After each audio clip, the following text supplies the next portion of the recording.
ونستعينه ونستغفره نعوذ بالله من شرور أنفسنا من سيئات أعمالنا من يهد الله فهو المهتد ومن يضلل فلن تجد له وليا مرشدا أشهد أن لا إله إلا الله وأشهد أن محمدا عبده ورسوله اللهم بارك لنا في مجلسنا في علومنا في أموالنا في أعمالنا في أهلنا يا رحمن يا رحيم آمين أما بعد.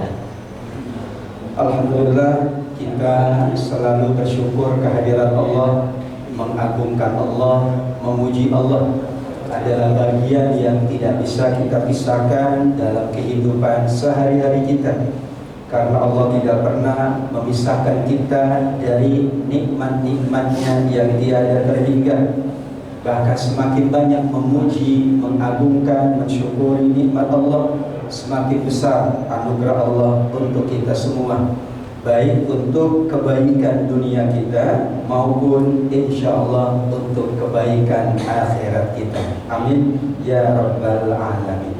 Salawat juga salam kita sampaikan kepada Rasulullah Nabiullah Muhammad sallallahu alaihi wasallam. Tentu cinta kita kepada Nabi dalam rangka memuliakan Nabi menuntun kita untuk terus-menerus kita berusaha mengikuti, meneladani, mengamalkan semua tuntunannya. Mudah-mudahan dengan demikian kita digolongkan oleh Rasulullah bersama keluarga kita, sahabat kita, hingga anak cucu keturunan kita adalah umatnya Rasulullah yang layak mendapatkan syafaat di yaumil akhir kelak. Amin ya rabbal alamin.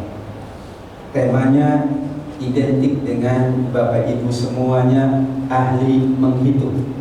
Tapi mari kita menghitung nikmat-nikmat Allah. Matematikanya matematika Al-Quran dan Al-Hadis. Karena memang berbeda antara matematika manusia dan matematika Allah. Penghitungan manusia beda dengan penghitungan Allah. Satu hari dalam kehidupan akhirat 1000 tahun, itu berarti beda. Dunia itu sementara, akhirat selama-lamanya, berarti penghitungannya beda.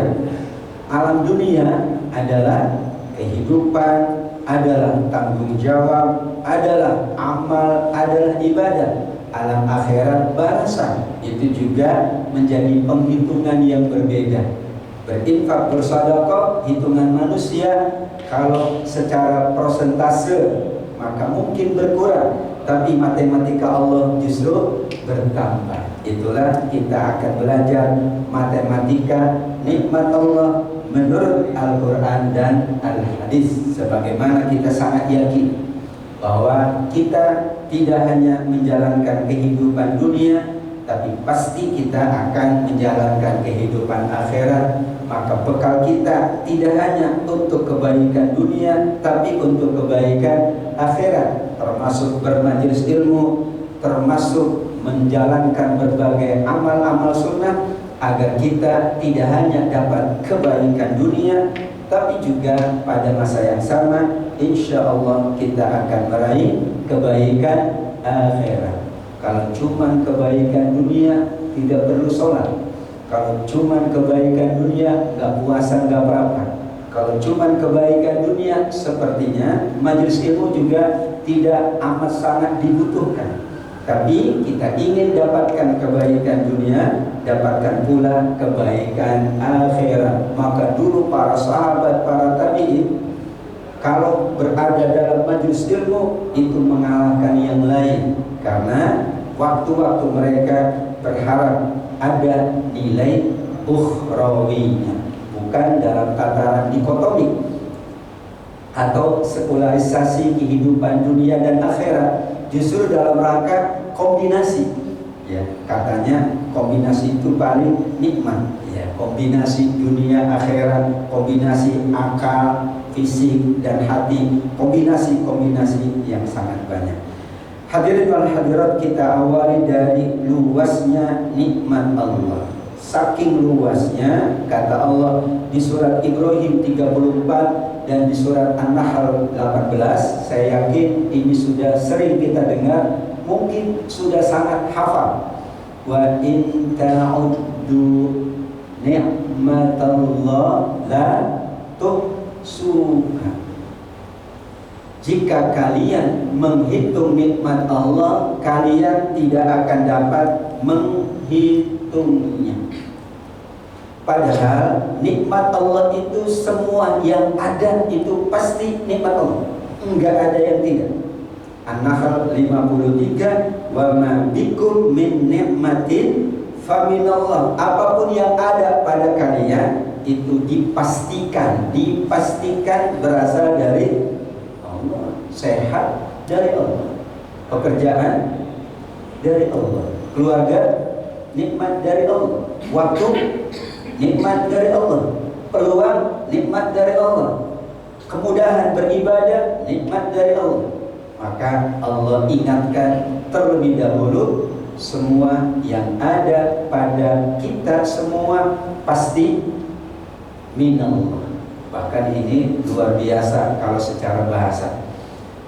Nikmat itu kan bahasa Arab, tapi sudah jadi bahasa Indonesia. Ya, nikmat gimana? Makanan nikmat. Dari makanan itu semuanya nikmat, karena nggak boleh menghina makanan. Jadi antara nikmat atau nikmat banget, nah itu. Karena nggak boleh menghina masanya.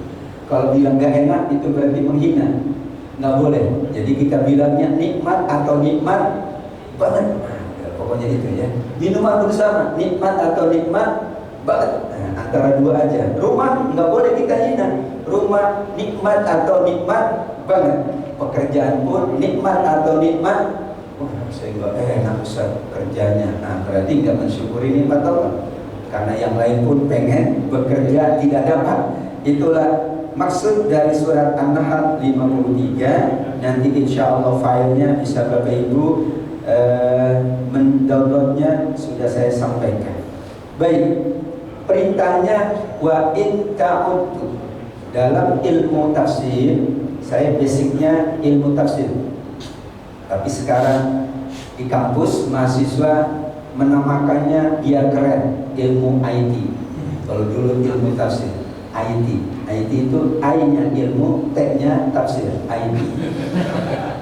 Tapi IT-nya dari sebelah kanan karena berbahasa Arab. Jadi kalau disuruh benerin IT, ya kita mudah untuk menyampaikan alasan. IT kami berbahasa Arab. Kalau IT-nya, tuntunannya, petunjuknya bahasa Arab kami bisa, tapi kan bahasa Inggris pasti. Ya, karena IT-nya dari sono. Ya Arab tidak membuat IT. Mereka hanya pengguna IT sama dengan kita, tapi programmernya yang membikinnya adalah mereka. Masya Allah. Itu kalau kita yang bikin, masa COVID pahalanya jariah, ngaji pakai online, ya, kerja pakai IT, anak-anak sekolah pakai, itu kalau dihitung pahala jariah Pak, ya, itulah namanya nikmat dari Allah Subhanahu wa Ta'ala. Nah, nikmat itu bahasa Arab artinya adalah semua yang datang dari Allah kita sebut nikmat. Silakan apa saja, kita bisa berjalan pasti dari Allah. Nikmat, kita bisa mendapatkan air yang segar pasti datang dari Allah, karena yang hanya mampu kuasa menurunkan hujan hanya Allah. Manusia mampunya adalah untuk menstimulasi turunnya hujan, tapi tetap turunnya hujan adalah kuasa Allah. Tapi kita bisa dengan ilmu membuat apa itu hujan buatan dengan garam, ya, atau dengan berbagai teknologi, silakan. Tapi pasti karena itu adalah nikmat dari Allah. Nah, karena disebut nikmat, an-nikmatu kullu ma min indillah, dan kita yakin Bapak Ibu kalau dari Allah itu pasti baik. Enggak ada yang dari Allah itu enggak baik. Silakan apa saja. Cuman manusia memandangnya dari sudut pandang yang tidak baik. Mohon maaf, sakit itu pasti datang dari Allah. Kalau kita menggunakan pandangan Allah, pandangan kebaikan, maka kita akan mengatakan sakit pun baik. Tapi kalau pakai pandangan yang lain, maka orang cenderung mengatakan sakit itu baik gak baik, enak gak enak, nikmat gak nikmat, gak nikmat. Makan aja gak nikmat karena sakit, bekerja saja gak nikmat karena sakit. Tapi kalau menggunakan kacamata Al-Quran, maka sakit itu harusnya nikmat. Kalau pakai kacamata agama, sholat itu harusnya nikmat.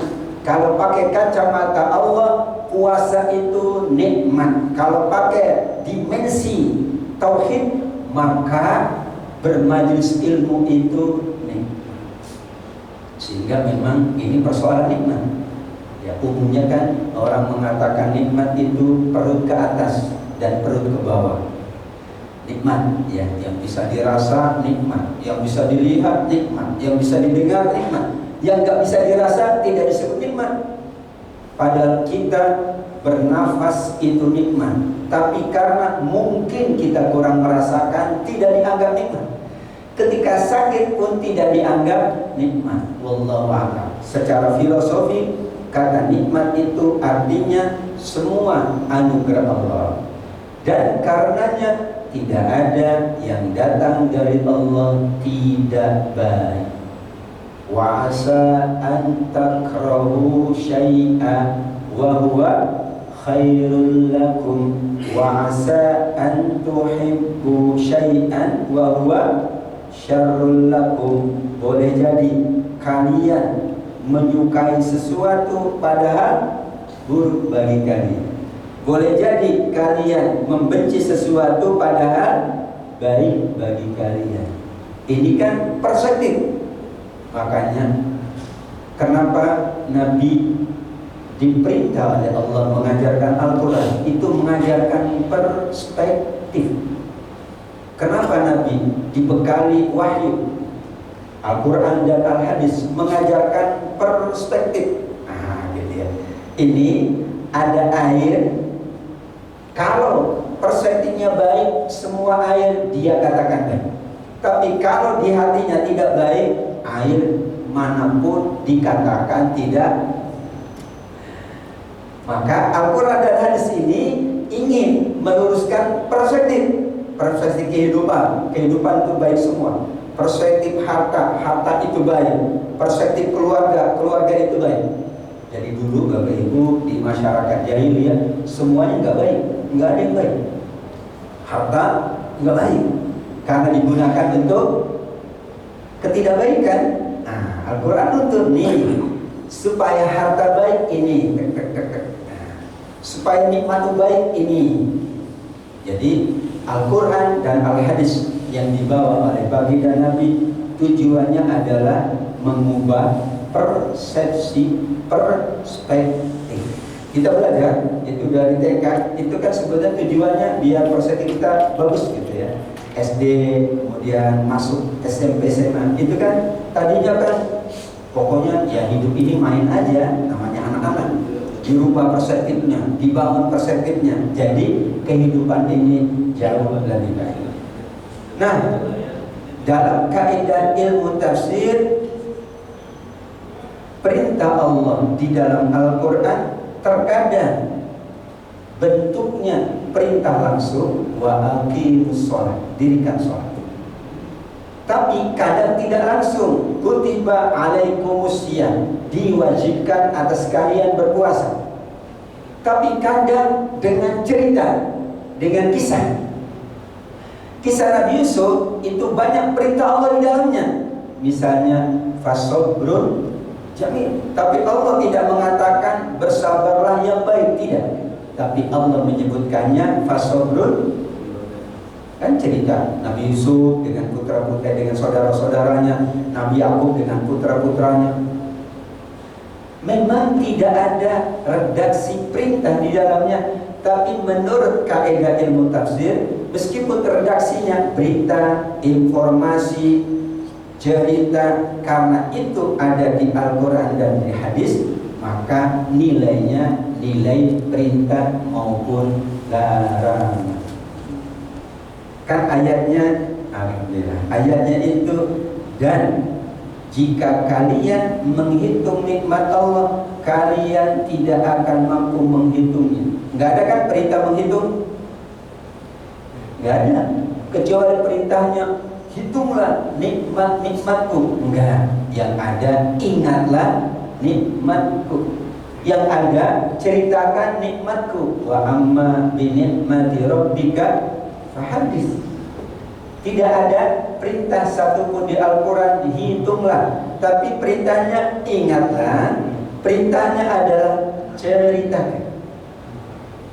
Tapi kaedahnya, meskipun berita, meskipun redaksi bukan perintah, sesungguhnya karena kita yakin Al-Quran adalah huda, petunjuk, maka bisa jadi perintah dari Allah. Sekarang di pendidikan modern itu kita mengurangi, ya, di kampus, di sekolah itu guru diminta mengurangi bahasa perintah, apalagi bahasa larangan dikurangi. Jangan. Nah, itu anak-anak jadi jangan semuanya. Ya, kamu begini, itu dikurangi Pak sekarang. Kenapa? Karena ternyata 3/4 Al-Quran isinya itu adalah apa? Isinya adalah cerita. Tapi cerita di dalamnya ada perintah, ada larangan, banyak, ada tuntunan, ya. Maka sekarang dalam teori pendidikan modern diusahakan tidak banyak perintah atau larangan. Jangankan di sekolah, ini di lingkungan kita kan begitu. Dulu kan dilarang merokok, sekarang enggak. Terima kasih tidak merokok. Ya kan? Ada rumput, bagus. Enggak ada sekarang dilarang injak rumput, enggak. Terima kasih menjaga aku. Sekarang tempat sampah aja sudah bisa bicara. Ya.